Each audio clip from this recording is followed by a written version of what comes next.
imagine sleeping with your own upside-down Nacho? Do you wish you could grab a long-haired Australian and drink alcohol from their body? Maybe you're more interested in sitting on your imaginary underworld apostate's face, or just stomp me to the curb for writing such horrendous lines. Nachos go great with beer.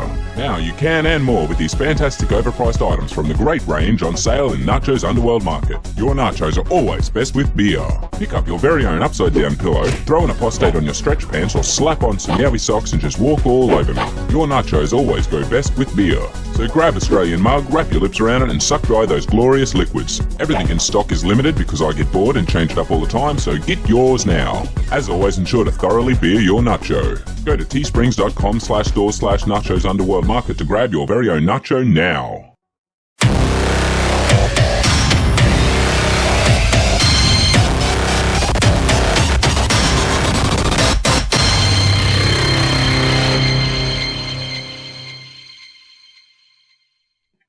G'day everyone, Nacho here for a first of my own Atheist Flashbacks. I want to straight up thank Atheist Pastor for joining me. Give us a quick rundown on who you are and what religion you used to be. Yeah, so I'm Chris. I'm also known as Atheist Pastor. So I guess my background, I'm a former Christian leader, Pentecostal Christian, so very charismatic, similar to Hillsong, but not Hillsong, but kind of intertwined, if that makes sense. I run a YouTube channel, which is ironically called Atheist Pastor, which is a community channel. It's designed for people to have a place to come, and I guess it fills that gap for when people leave religion. So sometimes we talk serious stuff, sometimes we just kind of have a couple of drinks and have a bit of fun, but it's always nice and entertaining. Fantastic. So just so everyone knows, is Atheist Flashbacks is a series that my friend Grey Skeptic Mac used to do. Unfortunately, I think time doesn't permit it so much anymore, and so I've offered if I could, take it on. What the aim of the game is that we will basically take my guest, or in this case Pastor, back into the past, and he will become his theist self once more. And then I'm going to run through a few questions, sort of just to find a bit about who they were as the theist and what their religion is like, and all the while trying to stay in character. If you break character, you got to take a drink. So obviously it doesn't have to be an alcoholic drink or anything. It's just for a bit of fun. If we weren't recording this in the middle of the day, then yeah, I know, same, right? It could get messy. That's the only downside. No, that's all right. I've got a bottle of water here, so it's a rare resource at the moment. So I'll drink that. Lovely, dovely. That's literally my first question. What were you drinking? So water's fine. That's water, the way to go. Yeah. I have a Coca-Cola, so yeah. Well, I guess if I'm going back to my theist self, I need to be a little bit more responsible, I guess, because I don't want to leave the flock astray. Yeah, true, right? Well, okay, we'll start the game then as your theist self. It's nice. Were you known as Pastor Chris, or? No, just Chris. So I was never officially ordained. Okay, so I'll probably still just call you Pastor though, for the fun of it. Go for it. Not the worst thing I'm going to get called, I'm sure. Yeah, fair enough. So the first question, I just want to give myself a very quick disclaimer and be very clear. I'll do my best with this, but I'm definitely not the person I used to be. Yes. That's something that I think everyone that's seen any of the old flashbacks will immediately understand, because almost everyone has that moment. And not everyone puts out a disclaimer until after they sort of go, oh God, I really was a terrible person, So no, it's the fun of the game, I think. All right, let's do it. So the first question, obviously, does your religion allow you to drink alcohol?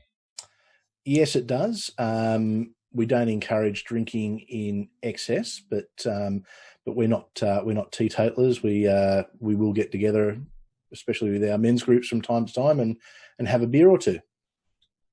Fantastic. It's the way to go. But is it so there's a level in which, like, don't get too drunk kind of thing, or is it? Yeah, basically, the thought is, remember, God's always watching. So act in public how you would want to act knowing that God's with you. So that means don't drink in excess. It's okay to have a couple, but always keep control of yourself, because it's when you drink in excess, and you do lose control of yourself, that you can potentially give in to temptations. It's when the enemy can come in and sorry, I'm going to take a drink. That's fine. Sorry, I'm watching myself. I'm listening to myself say this shit, and so that's when the enemy can come in, and we need to always at all times be guarded against the enemy, because the enemy will try and tempt us, and because the enemy's weak, he will try and attack us when we're weak. Fair enough. It's what he does after all. He's after us in every different way. Gotta be careful. I know you sort of touched on this before with how you're similar to Hillsong. My next question was, what denomination are you, if it's applicable? But I know we sort of mentioned that. Pentecostal. Yeah. Pentecostal. So I guess depending on which version of me, we'll go with I'm with the C3 movement. Okay. I don't think I've actually properly heard of that though, as an independent movement in any way. Yeah, it's I think it's the biggest Pentecostal movement in the country at the moment. Oh damn! Christian city churches. There's pretty much one in most areas. Mm-hmm. Range from smaller churches, which my one's a smaller church of just under 100 people, to anywhere up to the big one at Oxford Falls that has sort of comparable numbers to Hillsong. Oh, okay, nice. I mean, bring in the flock. Absolutely. Bringing lots of people in. So what led you to be in the Pentecostal group that you did? Was you born in or something like that? No. I used to be into. I was on a bit of a spiritual journey for a while. I was never raised in a Christian household. I used to take a lot of pride in tormenting Christians and challenging them on their beliefs, because unfortunately, one thing, most Christians don't understand their beliefs well enough. So I used to challenge people on their beliefs. Anyway, I was working with a guy, and he was very Christian, and I challenged him on his beliefs, and he was honest. He said he couldn't answer it, but he invited me to church to talk to the pastor. He said who might have some of those answers. I went, and the sermon. Listened to it, and it really touched my heart. And next thing you know, I was giving my life to Jesus, and it's just been wonderful ever since. Wow, that's such an inspiring story. Yes. It's actually interesting. So would you have considered yourself atheist and then you converted to, or were you just not? No, I was probably always spiritual. I looked into a lot of different things. Looked into, I guess, ufology, ancient aliens, things along those lines. Mm-hmm. I used to do Reiki healing. I sort of did a bit of psychic reading, things along those lines. So, all stuff that's obviously very powerful and works. It's just that now I know where the source of that power, which isn't of God. So, fortunately, while the enemy was using me for a long time, God's come into my life, and now He shines His light through me, and I'm able to undo the bad that I did before, beaming it back out into the world. Absolutely, light of the world, shine that light. So, how regular do you attend church? So we've got 3 services on a Sunday. I'm normally at least 2 of those services. And then we've got, because I'm part of the worship team, so we'll have a worship practice generally once a week. We've got our cell group or men's group, which is where it's like a small group where a bunch of guys get together and just sort of talk about stuff. We've got that once a week as well. And occasionally where they need a hand, I'll help with worship ministry for youth, although generally I do the adult services rather than youth. Okay. Do you prefer working with the adults over the youth, or? Yeah, look, I think my calling is probably more towards I guess adults, families. That seems to be the way that God's guiding me. Obviously I've done some stuff with the worship team, as I mentioned, so singing, I'm probably that little bit too old to I guess, be singing at youth. I think that's something that really some of the younger guys who are up and coming, it's probably better to get them out there, get them the experience. And I guess when they're old enough, they can graduate, for lack of a better term, to the Sunday services. But yeah, my calling does seem to be in I guess the main services. Fair enough. It sort of leads into my next question. What would your favourite part of church be, or worship be? What would your favourite part?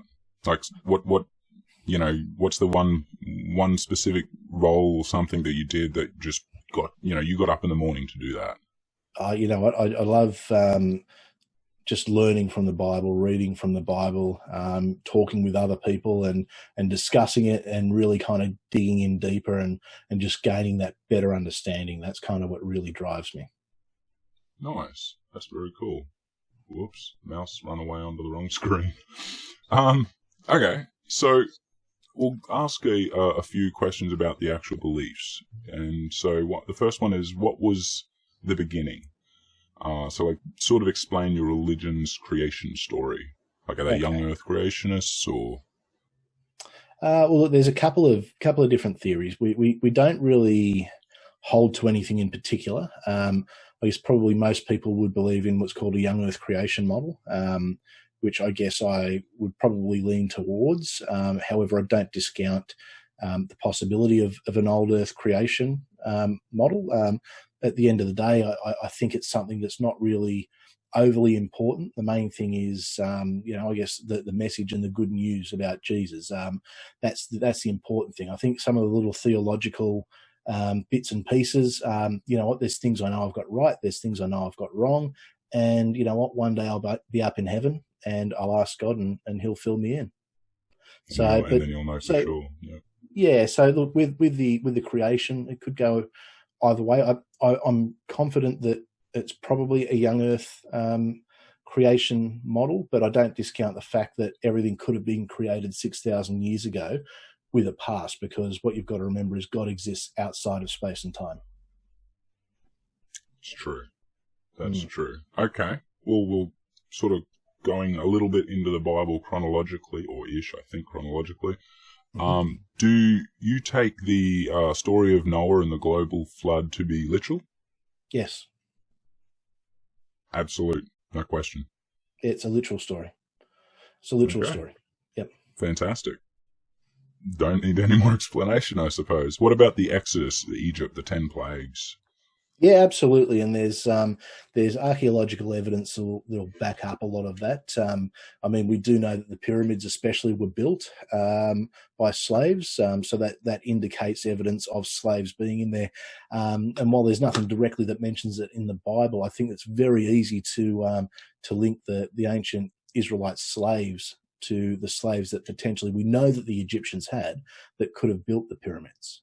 Certainly, they did have some great skills, and certainly, when you look at the geography that's described in the Bible and in Exodus in particular, it does fit in with what we know about the modern world. I think there's maybe some questions around. I know that there's questions as to where certain landmarks could be, that there could be some discrepancies. Mount Sinai, for instance, it's generally believed that it's possibly in Saudi Arabia, or modern day Saudi Arabia, rather than Turkey. But in general, the evidence does point towards the Exodus, both in secular and non-secular. Okay. That pains me. As someone who's a historian, that pains me to say that. So I'm drinking. I was actually going to take a drink as well, because I'm like, I can see the pain in your eyes. I feel it, man. Because there's no archaeological evidence whatsoever. I'm just answering as I once would have, because people used to come to me with these questions, and I used to have these roundabout answers. Yep. Anyway. Yep. It's hurting. It's this. I might need to get more water at some stage. God, good thing you're not drinking alcohol. Oh man, it would be messy. You're blasted by the end of it. Guaranteed. All right. I'll pass it halfway through it. Oh shit! All right, you want to jump back in? Let's do it. We'll jump back in. So, I'm curious to know what your opinion is on the story of Job. Like, where would you justify that? Or how would you justify the story of Job? How, like, you know what, Job Satan it's a great example of a man of faith who doesn't give up on his faith. And I think that as Christians, we can all learn from Job's example. Now, it's an extreme example, and it's really, what the devil does is horrible, but he keeps his faith towards God, and that's the most important thing. One thing that, what about his family, who didn't necessarily make that same agreement? Well, the good thing is they got to go straight up with God. They were at his right hand side, and they were proudly there watching him as he still managed to overcome and keep his faith in God. So it was probably a very blessed thing for them. And then, at the end, Job is blessed with, another family. So, he's doubly blessed. And I'd like to think that, they're all up in heaven now and smiling every time someone, learns from the lesson of Job. So would this mean it's perfectly acceptable in God's eyes to have two wives? Depends on the covenant that you're looking at. In ancient times, what you've got to remember is people would die more frequently. Unfortunately, people didn't have the long lives that we have now. So in some cases, especially where women weren't able to earn a living for themselves, where they were widowed or where they were without a husband, they would find themselves destitute. So often what would happen is people men would need to marry more than one, so as a way of supporting, and also to ensure that you didn't have people not wanting to have female babies, because knowing that they might have a harder existence. This was a way that for the time God solved a problem, and obviously as society changed and as technology grew and our lives grew and there wasn't a need for that, then that's where the new covenant, Jesus, comes in. Okay, I know that makes sense. So this would, I'm assuming this would mean that Job's up in heaven with his wives and families. He's got an eternal life now. So Absolutely. Would he have to leave one of his wives? Because he's not facing those problems from the old covenant anymore.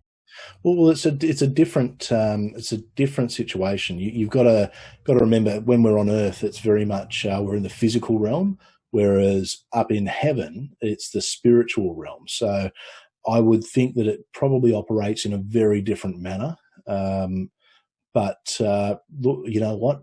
That's something that I guess one day you and I, when we're up there together, we'll have a better idea and we can ask God. Fair enough. Okay.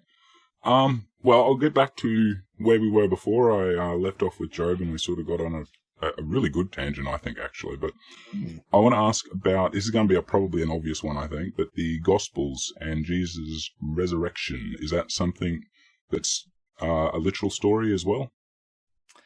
Yes, it is. I can see it. I'm trying, man. I'm trying. Oh, you're doing wonderfully, mate.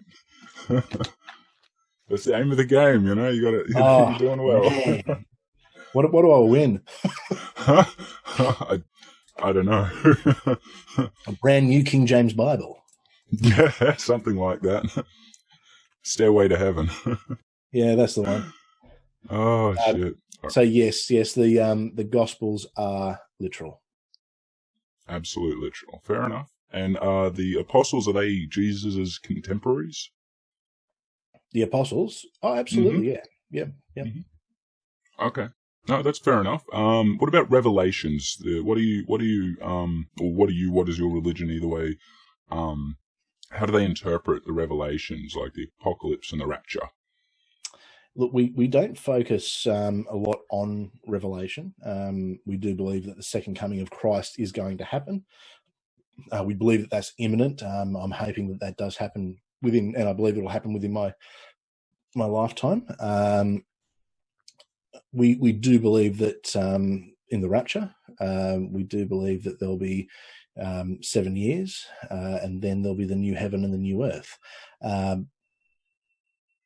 Yeah, there is a lot of, I guess, symbology in there. The Left Behind series is actually something that I highly recommend for anyone who does have an interest in the rapture and Revelation to read, because it ties a lot of things together nicely in a very much in a fictional setting, but using a lot of the Bible. It's a great learning tool.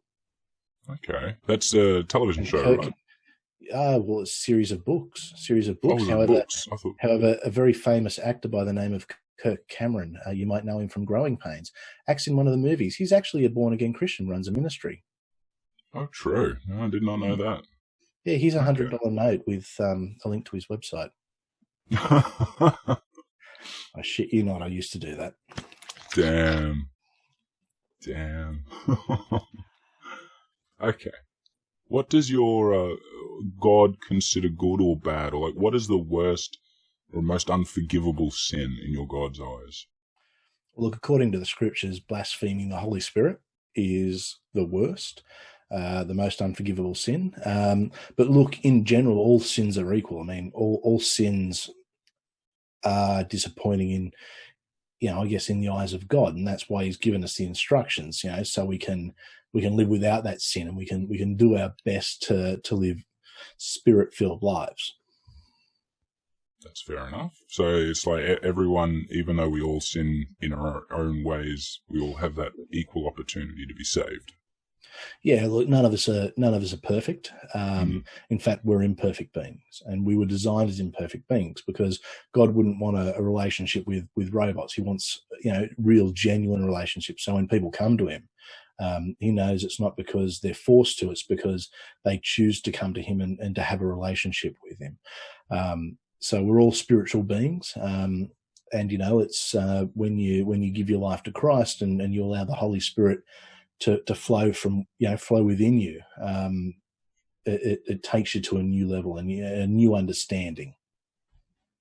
Fair enough. That actually leads really nicely into question 42. What is the meaning of life? You know what? The meaning of life is a really interesting question. I believe the meaning of this life is to leave the world in a better place for our children, and to prepare for the second coming of Christ, and to prepare for the new heaven and the new earth that is to come.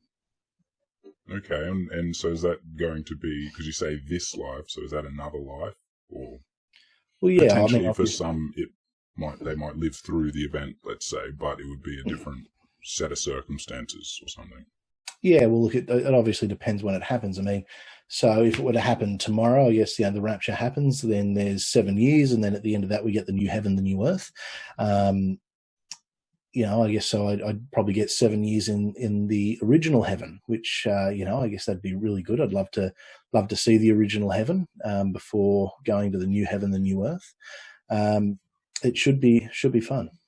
So the new earth, is that a physical new, like another planet, or? I'd like to think it's a revitalization of the current earth, like a rebirth of the earth we've got now. So I don't think we'll physically be moved to another planet. I'd like to think that it's very much within the realm of what we have now. And in fact, Here's something that's really interesting. If you have a look at the way the buildings are described, the four-sided buildings are described in the new earth, a lot of people think that that's a square. But what it could also be, there's another four-sided building with equal sides that matches that, and that's a pyramid, which is very interesting when we look back at the Exodus and, the theory that it was the Jews who actually built the pyramids. That could actually be a sign of the kind of new buildings that we'll be living in. That's fair enough. And so there will be people still inhabiting this earth after God's reign has started? Yes, there will. Cool. Okay. That's pretty good. Cool, go on. Very good. Next question. What is your favourite and least favourite book of the Bible, or like Bible story? So we'll go with the least favourite first. Look, Numbers is pretty hard, but really that's just I guess more of a like a stock taking of everything that was happening at the time. So there is lessons that can be learnt in there, but it can be a little bit of a difficult read. Look, my favourite verse in the Bible is absolutely Philippians 4:13, which is, I can do all things through Christ Jesus who gives me strength. And I hold on to that every day. Very nice. I'll take a drink, but it's very nice you can still remember that. Okay. Yeah, I've forgotten more than I remember, but there's a lot I do remember. And when this, what I found when I did mine is that the more we went into it, the more I started remembering things, and it's like, oh my god. Yeah, that's what's worrying me here. I'm slipping back into some of these conversations and remembering things like the that pyramid thing, the four-sided thing, and I look back at that now and I hear myself saying it, and it's ridiculous. It is seriously ridiculous, and it's so wrong. But hey, this is the mindset I was in, and I'll tell you now, I wasn't, a less intelligent person back then. I didn't suddenly get smarter when I became an atheist. But I'm listening to the way I'm doing some of these mental gymnastics, and it's interesting. So, what does it take for a person to be seen as good in your God's eyes, or to get to heaven? Yeah, look, it's fairly straightforward. So what you've got to do is you've got to accept Jesus, accept him as your Lord and Saviour, and accept him into your heart, and then open yourself and ask and pray for the Holy Spirit to come into your life. That simple. That simple. Nice. Okay, I'll book that in on Thursday. Fantastic. Why don't we do it now? Why wait till Thursday? What happens if something happens to you when you're walking home tonight? Is that a risk that you want to take? I need a new drink. Oh, it's about Pascal's wager the shit out of you. I actually do too. I'm out of drink, so I'll ask the question, but then I'll duck away and I'll be gone for like 2 seconds, so I won't really miss much. No. Are there things that you want to do but you're not allowed to because of your religion, which other people can? Yeah, look, I think there's always the temptation, and it's the flesh will tempt us, and that's something that we can't avoid. It's in our, we've got a sinful nature, we've got a fallen nature. So the enemy is able to use that to attach himself and put some of those thoughts and feelings and ideas. So there's certainly things that we do get urges for, but we've got to make sure that as Christian men, especially, we're able to control that. And I guess, there's methods, whenever I guess you feel as though there is something that's going to tempt you, I just like to say a quick prayer. Also making sure you never put yourself in a I guess, situation where you can find yourself more tempted. Like, for instance, I'll never be alone in a room with another female unless there's someone else present, because it's just not a position that you want to find yourself in. And not only because, I guess, of temptation, but because of accusations, because the enemy will use that as well. The enemy will use accusations against men of God to basically to fight against those strong men of God. So it's the key is, yes, we will get those temptations. We will have that happen in our lives, but we've got to be guided by the Spirit, and we've got to be sensible in the Spirit as to how we handle that. And so temptations, not just including like any like a couple in a room that aren't actually a couple, but things like media. Do you have any restrictions on your media or consumption in that respect? Look, officially from a church position, we just be careful. I have seen, I do encourage, I guess, people who are under my leadership to be extremely careful. I don't know if you've ever seen the documentary Hell's Bells. That actually goes into a lot of the pagan origins of modern music, especially things with dance beats, some versions of rock. That being said, there's some great music out there, some great Christian music out there, and I find anything that's in the secular world there's something equally as good, if not better, within the Christian law that's being produced as well. So I think it's just a matter of be sensible. And look, everyone knows their own limits. I mean, what is okay for me to deal with mightn't be okay for you to deal with. So say, a movie I grew up with, like, say, Terminator. There's a lot of violence in it. I can watch that and understand it for what it is, but someone else, it may cause them issues. So you've always got to be sensible about what you watch and what you let into your life, what spirit you let into your life, because the enemy's always going to try and attack. And it's up to you to, I guess, know how strong you are with the armor of God and how you're going to wear and wield that armor. Well, speaking of the armor of God, have you ever felt a doubt about your faith? Has it ever weakened that armor? Of course, we all have. We all have times where the enemy will try and come in and try and tempt us. But when you're spirit filled, whenever I have those doubts, I just sort of say, "Hey, God, I know you're there. I know you're there," and I can feel the Spirit of God within me, and it just removes all doubt.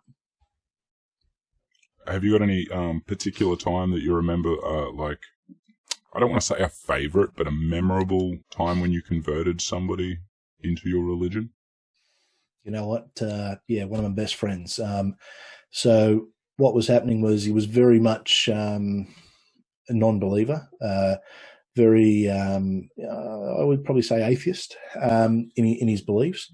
And what was happening was I used to drive him home every day. We were both working in the city. We'd both drive home to the Shire. But once a week I had a men's group on, which was a men's course that was running just for a 12-week period. And I said to him, "Well, that's fine. I can give you a lift home, but I'm stopping on the way, and you can come in if you want, and have a free feed." And I remember and he came along, I think, for the free feed more than anything in the lift home, but just by virtue of the fact that we were able to get him around a good group of guys, and we were able to kind of talk to him, and sort of found out some stuff that he had on his heart, and were able to pray for him, and he gave his life only a few weeks after that. Gave his life to Jesus. Oh, fantastic! It's pretty good, especially given it's a good mate and everything. Like, yeah, he's an atheist like me now. I was wondering why you're taking the drink. Fair enough. Just wanted to clarify that, although there was a lot of people that I did lead to God that are still there. Okay. That's a process. Quite common as well. What is your view, on atheists and apostates? Man, we've got to love them. We've got to love them. We've got to be able to talk to them, in a loving way, show them who we are. I think we need to attract people to us, by showing the life that we live, how we are outwardly as Christians. There's some people who don't like to spend time with people who don't believe. But what you've got to remember is Paul, he didn't go and preach to the Jews. He went and preached to the Gentiles. And that's the great calling that all of us as Christians have to do. So, you know what, if you've got a friend who's an atheist, an apostate, or even in one of those other religions, then I'd encourage you, just show them love, talk to them, just every now and then, just, give them some advice, give them something from the Bible. Most importantly, pray for them, because it doesn't matter what we do. God will do the work. Amazingly, you actually just about answered my next question as well. I was going to ask, if, as an atheist, how would you try and convert me? But I think you'd probably, that kind of covers that as well, by the sounds of it anyway. Yeah. Yeah. The Christian version of me would have just been your friend. Just would have been your mate, would have gone and had a beer with you, would have just spoken to you, would have been very open that, this is the life I lead. Probably would have painted a rosier picture, would have thrown in the occasional, "Oh man, this speaker we had at church the other night, you would have loved him." He was talking about, then find something relevant. I look at it now, man, it's manipulative as hell. It's even like dragging my best mate to, it's, I'll give you a lift home, but we're stopping at church for this men's thing that you're going to come to for an hour once a week. and have a free feed. He was always going for the free feed because he was a single bloke living on his own, not a great money. So anyway, and he didn't want to get the train. Oh, I am glad to hear though, like that he's out. Yeah. He's definitely out. Yeah, it was a harder journey for him, I think, getting out. Well, not, but I think it was a harder journey for him getting out. But yeah, he got out. That's good. All right, we are getting through them. We've got a few still left to go. They are some of the best ones, if you ask me. God... Can you hang on 1 second? Can we just pause this for 1 second? We can I've got pause one of God. my kids knocking on the door. So Jesus is knocking. Give me 1 second. Sorry, man. That's all right. Now, obviously, unfortunately for everybody watching, it's probably obvious by now that this is not live. This is one of the pre-recorded shows, basically because I have an agenda. I want to make sure that the first show is my buddy Grey Skeptic Mac, who started Atheist Flashbacks. So while I'm in the process of organising that show to happen, I figured I'd do a few in advance, and that way I'd have a bit extra for you. So please make sure you like and subscribe if you're new, share the show out. Make sure to go and check out Atheist Pastor. His link should be below. If you're not subbed to him, you're missing out, to be honest. He's really awesome, as you can see. He's a lot of fun. And I promise I won't try and convert any of you to Christianity, unless you accept. Although I did make Nevada, we did pray in tongues together, so that was that's fun. true. You terrible influence. All right. Sorry about that. Okay. I had a 3-year-old knocking on the door going, "Daddy, Daddy." Hey, so family always comes first, so that's all right. Okay, so a bit of a probing question. Seems pretty obvious, but is God omniscient? He knows all the future and the past and all that? Yes. God exists outside of time and space, so what is happening now for God has already happened and will already happen. Okay. Do we have free will, or are our lives all predetermined to a plan, sort of thing? No, we absolutely have free will. Absolutely have free will. Okay. No, that's fantastic. So I take from that the bad things that happen in the world aren't part of God's plan or anything like that, like in any way? Look, everything's a part of God's plan. And what can be, I know that there are some horrific and horrendous things that happen. And I'll be honest, it's something I don't understand. And I often ask God to explain, why do things happen? But everything does happen for a reason. And what we need to do is we just need to accept that there are things that as humans we can't comprehend. We can't comprehend, the spiritual. But certainly, we need to just put our faith and trust in God and His plan. I mean, we're just humans. We're dealing with the creator of the universe. It's like an ant trying to make sense of what we do. Okay. That's fair enough. I've kind of lost my spot. Where am I? Oh, yeah, here we go. This is actually going to probably be a good one. Do you have any political opinions that have been influenced by your religion? Oh, look, we're a non-political, our church, our movement is non-political. We have a number of people who have political viewpoints within the church, from all sides. I used to have one of the associate pastors who was very much a Green supporter, whereas another member of the church is actually a member of Parliament. So for the Liberal Party, so it's an open, I guess. It's fairly open, I guess, as far as politics. I am involved in politics with the Christian Democratic Party because I believe in some of the social issues that they fight for and some of the things that they stand for, and making sure that even though we'll never hold power, it's good to make sure that a Christian voice is heard and a Christian voice is represented within government. That's fair enough. So what? That makes sense too. Yeah. It's going to get worse. What are the official sort of stances on things regarding the LGBTQ and marriage for, equal rights and all that?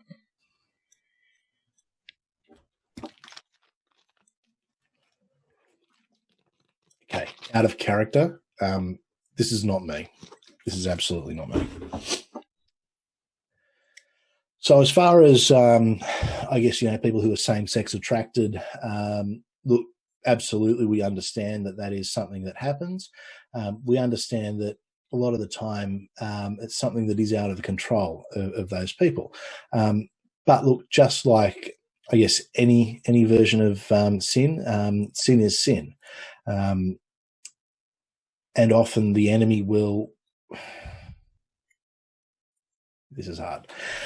The enemy will try and attack and, those people who are vulnerable. And normally it's, because of an experience that's happened in their life that has taken them down this path. And it's, it's out of their control. But, through healing and through the Holy Spirit, we believe that, that it's not something that's necessarily permanent. But even where it is in certain cases, I guess the way I look at it is someone in a same-sex relationship, yes, they're sinning, but it's no different to someone who is in a regular relationship who is having sex outside of marriage, or, it's, Jesus says when you look at a woman with lust in your heart, you're committing adultery. So it's no different from, seeing someone, a woman that you're attracted to and maybe looking for a couple of seconds too long. Sin is sin.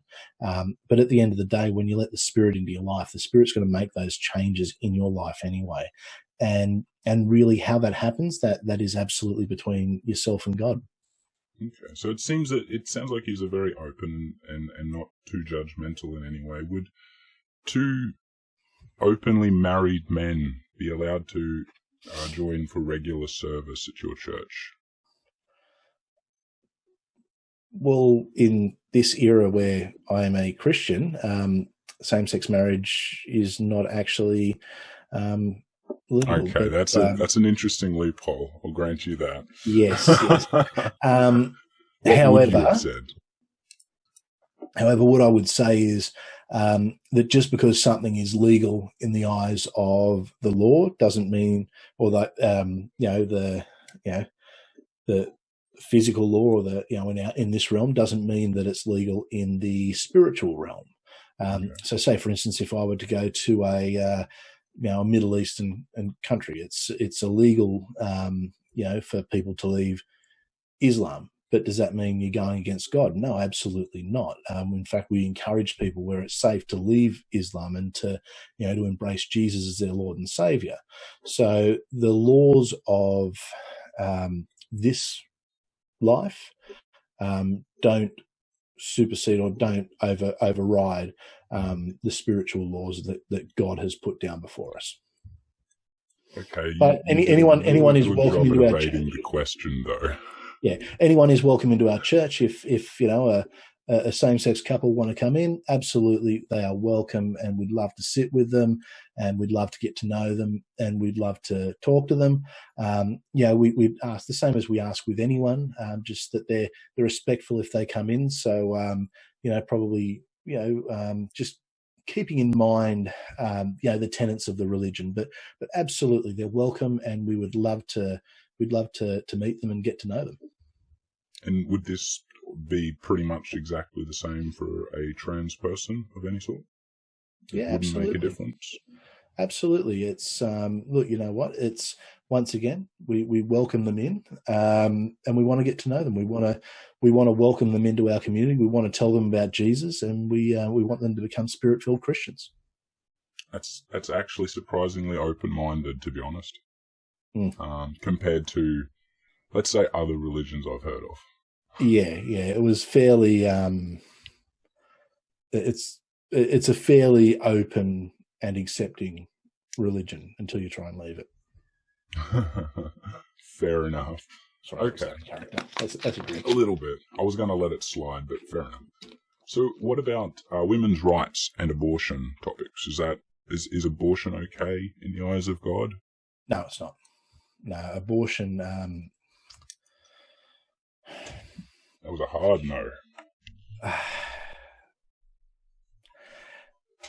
So we believe that life begins at conception, and that every life is sacred. God has allowed for that life to happen, and it's not up to any of us to take away that life. Fair enough. What about then the death penalty?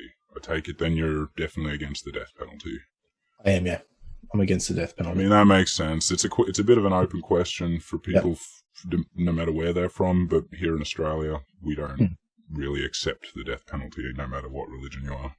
Yeah, it's my American contemporaries might disagree with me, but certainly we believe that life is life, and that even people who have committed the most horrible of crimes, they can be forgiven, and I guess we want to see those people have every opportunity to know Christ and to repent for what they've done and to seek forgiveness. Fantastic. Well, I have wonderful news. We can now drop the act. You can now be atheist pastor again. Thank goodness. Cool. How do you feel?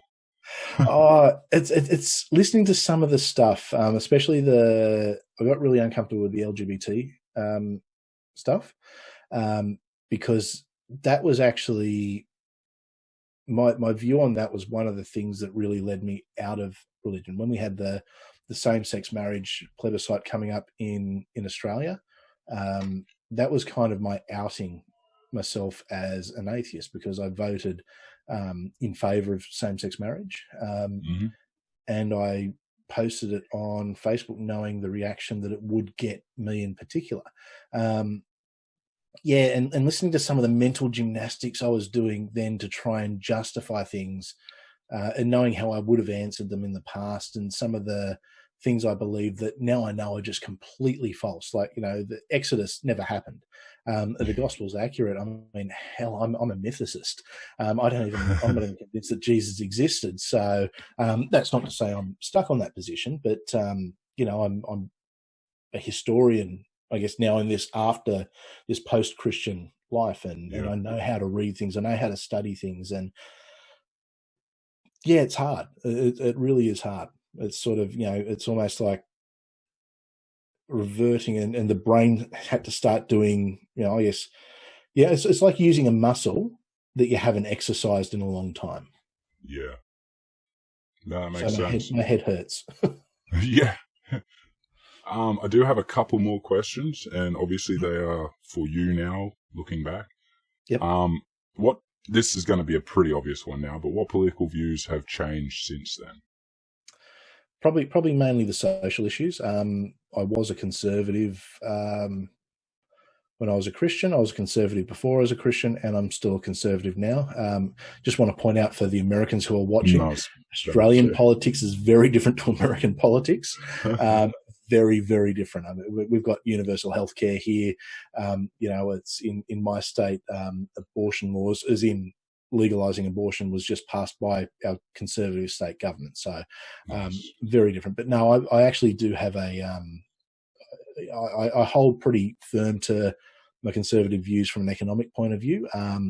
But I'm probably what you'd call more centre-right. Certainly on social issues, I'm progressive. I'm as progressive as they come on anything to do with the LGBTQ community. So that's probably the one thing that has. I don't know if it's shifted, because I don't think it was ever. I think I spoke a lot of things without ever believing them when it came to that. But certainly, because a lot of it, it's a lot of it that we haven't really thought through very well. If we'd really thought it through, we probably wouldn't have held those beliefs. No, and also when I guess you're in a Christian bubble, and I came to Christianity a bit later, but I was in my fairly early 20s, but I lived in an area that was very, very middle class Anglo, and sort of growing up in the 90s, where LGBT issues just they weren't a thing. In fact, there was one kid who was gay at our school, and he got tormented because of it. Well, I don't know if he was, maybe he wasn't, but he got tormented, and that was kind of my experience with that. And it was sort of, it's you'd make a derogatory gay term to to torment a friend. That was sort of how we grew up, which now I look back at and just I'm gutted that I ever did. Ironically, the one person I know that used to be the worst for that ended up being gay. So it's very similar actually. One guy that used to tease me for being gay. Well, I'm not, but that was the thing to tease somebody with apparently. Turned out, I don't know, only a couple of months ago got in touch with me on Facebook and were like, hey, just thought I'd say hello. It's been so many years, and sort of, it was weird for me because I'm like, you're the asshole that used to bully me. Like, you made my life hell. And yeah, it turns out he's happily married, and he'd just gotten married or something. So he's telling everyone, I'm like, oh, congrats, good on you and all that sort of stuff. But I'm like, I'm not going to suddenly be friends with you though. There's a lot of things, obstacles to overcome there. But yeah, so it's so I guess I was never really exposed to, I lived in outer suburbia in an area of Sydney called the Shire, which is, and then, I sort of find myself in the Christian bubble.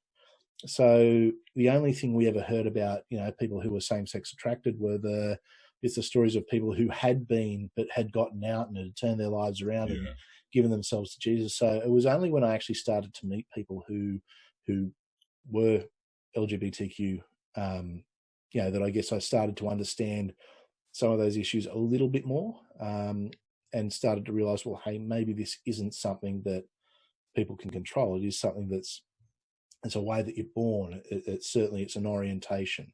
And then, obviously, I mean, it's not like you wake up one day and go, oh shit, I'm no longer a hardcore Christian. I mean, it's a gradual thing, and I can't even put my finger on when I became an atheist, because it was just, there was a point where I realized that I was an atheist, and I'd probably been one for a while. And certainly a lot of my views had changed. That'll happen. That was a real long answer to a short question, wasn't it? A bit, but that's all right. We're almost through. It's the old pastor in me. It's the way they train me. It works in our favour usually, being on YouTube. Yeah. Looking back on your old self, do you have any specific regrets about who you used to be? No, because everything that's happened in my life has led me to where I am now. If I hadn't have been a Christian, I hadn't have been on that journey, I never would have met my wife. I wouldn't have my kids. I certainly wouldn't be in a position now where I think I can do more good than I ever did harm. And look, I wasn't a bad person when I was a Christian. And I think that's something we've got to remember. It's when we look at people who are in churches, they're not people who are awful, evil people. They're people who genuinely believe what they believe. And when they're talking to you about their faith, they're doing it because, they genuinely don't want you to be outside of that, and they don't want you to miss out on what they've got. So, I was never a bad person. Some of my views, certainly, I take issue with now. But no, I've got no regrets in life in general. I'm very happy and content with where I am in my life now. And I know without that, everything that came before it, the good stuff and the bad stuff, I wouldn't be where I am. I wouldn't be who I am, and I wouldn't have who I have in my life now. Fair enough. No, that's a good answer. Last question of the day. What would you tell your old self, if you could, to get out sooner or to skip the experience, so to speak?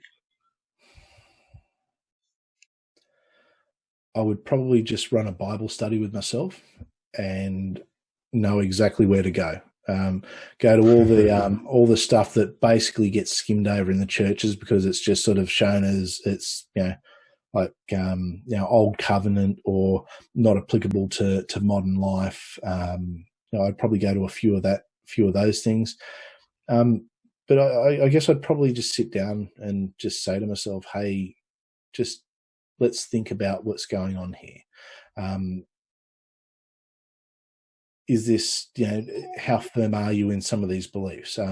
But that being said, I know if I went back 10 years and tried to deconvert myself, I probably wouldn't be able to, because I was firm in my beliefs and I had an answer for everything. And I could have come up with the best apologetics. I could have come up with like Matt Dillahunty or, sort of level of, or Hitchens, that kind of level of apologetics. And it would have been in one ear and out the other. But I'd probably just have to be my friend, I guess, and do what I did when I was a Christian. Just show by example that, as an atheist, I can have, I do have a good life. I am a good person. Set that example, I guess. Yeah, it's like the other side of the same coin. Yeah. And probably tell myself it's a hell of a lot more fun when you're not in the church. Like, it's a lot more fun. Touche. Like, if someone turns around to me and says, you just want to sin, I'm just like, hell yeah. Do you know how good some of these sins are? Like, it's awesome. These are good fun. Yeah, while you're praying on a Friday night, I'm having a couple of beers. It's awesome. Awesome. All right. Well, that's pretty much the show. How many bottles did you go through of water? 2. 2. Oh, that's a lot of water. Go to the toilet. No, you got to hydrate, I guess. Yeah, that's true. All right, man. Well, thank you very much for joining me. Do you want to give yourself another plug? Sounds dirty. Oh. Well, it's part of that sinning, isn't it? Look, on my channel, there's a couple of things we do. We've got what we call Six Pack, which runs twice a week, which is just where 6 of us get together and talk about different topics. Sometimes it's, some more serious stuff. Sometimes it's lighthearted stuff, but it's about doing life together. One thing when people leave religion that they tend to miss is they miss that community. They miss that camaraderie. So I guess we just try and provide that for people.